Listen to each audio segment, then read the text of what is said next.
São 18 horas em Paris. Está a ouvir a RFI em português. Neide Ribeiro. Os deputados da coligação que sustenta o poder em São Tomé aprovaram ontem a resolução sobre o Código das Atividades Francas e Offshore. O Presidente da República, que tinha vetado a resolução, vai agora ter de a promulgar. A Rússia acusa a Ucrânia de ter bombardeado uma prisão em Donetsk, controlada pelos russos e onde estão detidos soldados ucranianos. Kiev nega a autoria do ataque e acusa Moscovo de estar a encobrir os atos de tortura e execuções na prisão. Estes são alguns dos assuntos que vamos desenvolver. No controlo técnico desta emissão está Sofia Jana e o jornal começa agora. Em São Tomé, os deputados da coligação que sustenta o poder aprovaram ontem a resolução sobre o Código das Atividades Francas e Offshore. O Presidente da República, que tinha vetado a resolução, terá agora de a promulgar. A reportagem é de Maximino Carlos. 29 deputados aprovaram a resolução que reafirma a sua aprovação com maioria qualificada e que anula o veto presidencial sobre o Código das Atividades Francas e Offshore. A polémica residia no entendimento sobre a maioria qualificada, de acordo com a Constituição da República. Delfim Neves, presidente da Assembleia Nacional, comenta. O diploma é reenviado. É assim que isso funciona. Quem tiver outras formas de interpretar, que me digam. Eu sou suficientemente humilde para aprender. Um dos articulados da Constituição refere que, caso haja o voto favorável da maioria qualificada dos deputados, deverá o Presidente da República promulgar a resolução, como prevê o número 2 do artigo 83º. Delfim Neves entende que não há nenhuma analogia com a questão da lavagem do dinheiro. Dizer que as atividades francas e offshore abrem caminho à lavagem de capital, isso é mesmo fé de ver. Nós já temos em São Tomé e Príncipe uma lei contra branqueamento de capital. Não tem nada a ver com isto. Por que é que nós não aprendemos boas coisas? Uma vez aprovada com maioria qualificada, segundo a Constituição da República, considera-se o ato de promulgação tacitamente realizado. Maximino Carlos, São Tomé, RFI. Foi retomado esta sexta-feira em Luanda o julgamento do caso Lussati. Pedro Lussati, afeto à Casa Militar da Presidência da República, foi detido na posse de milhões de dólares, euros e kwanzas guardados em malas. Mais explicações com Avelino Miguel. O julgamento do mediático processo judicial que envolve altas patentes da Guarda Presidencial angolana, que tem o principal rosto, o Major Pedro Lussati, retoma hoje em Luanda depois de um mês de interrupção. O Tribunal Criminal de Luanda julga os réus Pedro Lussati e mais 47 correios do processo, acusados de crimes de peculato, branqueamento de capitais e associação criminosa, entre outros crimes, que lesaram ao Estado angolano mais de 1.000 milhões de euros. O escândalo financeiro da Presidência da República obrigou o presidente João Lourenço a exonerar os oficiais generais do seu corpo de segurança, incluindo o ex-ministro de Estado e chefe da Casa Militar, o general Pedro Sebastião. Entretanto, os advogados de defesa dos réus contestaram a decisão do juiz da causa, que decidiu prolongar a prisão preventiva dos acusados para um período de 4 meses, considerando a mesma de ilegal. Avelino Miguel, Luanda, Rádio França Internacional.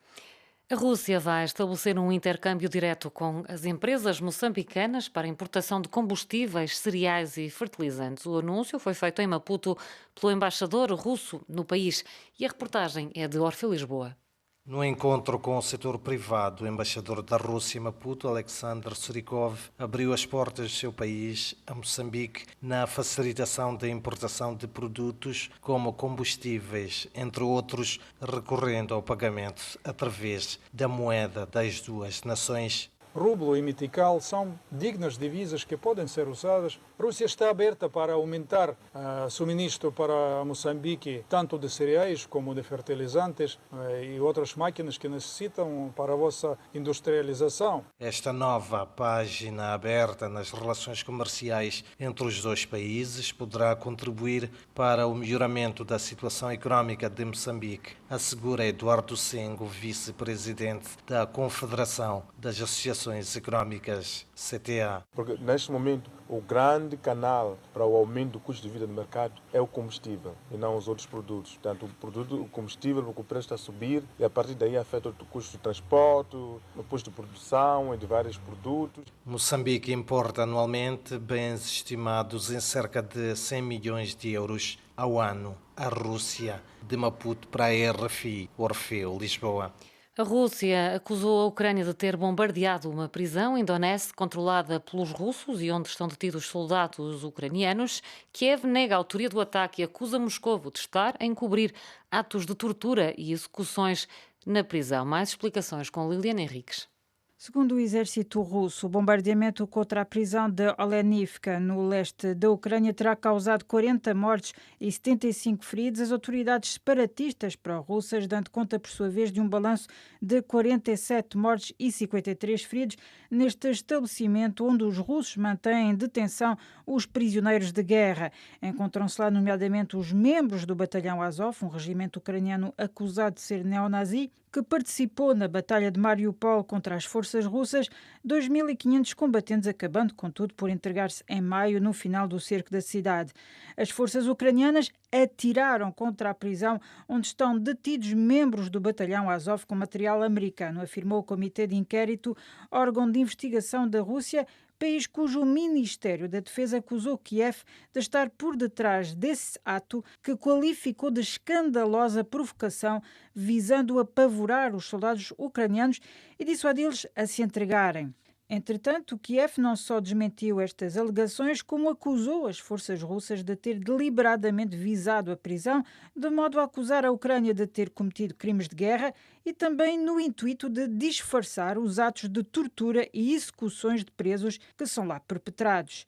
O príncipe herdeiro da Arábia Saudita, Mohammed Ben Salman, agradeceu ao presidente Emmanuel Macron esta sexta-feira pela calorosa recepção no final de uma visita oficial à França. Desde o início da ofensiva russa na Ucrânia, que os países ocidentais procuram convencer a Arábia Saudita, principal exportador de petróleo bruto, de aumentar a produção para aliviar os mercados e limitar a inflação. A viagem de Mohammed Ben Salman à França foi fortemente criticada pelas organizações de direitos humanos, que a veem como uma reabilitação de Mohammed Ben Salman na cena internacional após o assassínio do jornalista saudita Jamal Khashoggi.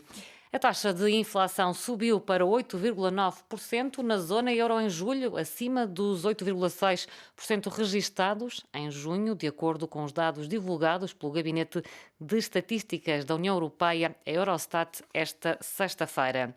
No desporto, a final do Campeonato da Europa de Futebol Feminino vai decorrer este domingo, opondo a Inglaterra à Alemanha num jogo que terá lugar no estádio do Wembley, em Londres, a capital britânica.